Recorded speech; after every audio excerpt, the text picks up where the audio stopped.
In today's video, I'm going to teach you how to redo in DaVinci Resolve. If you've accidentally undone something in your project and want to bring it back, the good news is that redoing in DaVinci Resolve is very simple once you know the shortcut.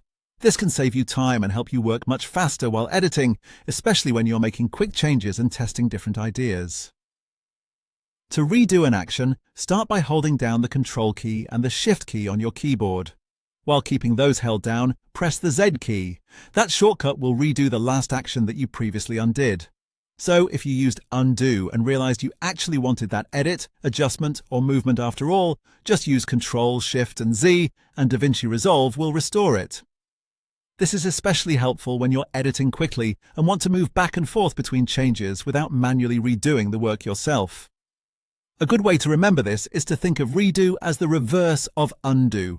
Many editors already know that undo is often tied to the Z key, so adding Shift along with Control lets you move forward again through the actions you reversed. Once you get used to it, this becomes one of those shortcuts you'll probably use all the time. Make sure you press the keys clearly and in combination. Hold Control and Shift first, then tap Z. If it doesn't work right away, check that DaVinci Resolve is the active window and that your keyboard shortcut settings haven't been changed from the default layout. In most standard setups, this shortcut should work without any issue. This is a small tip, but it makes a big difference in your editing workflow.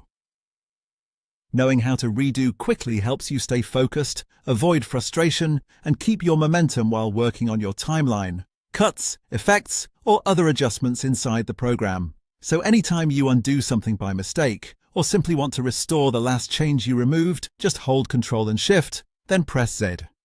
That's all there is to it. Thanks for watching, and I hope this helped you learn a quick and useful DaVinci Resolve shortcut.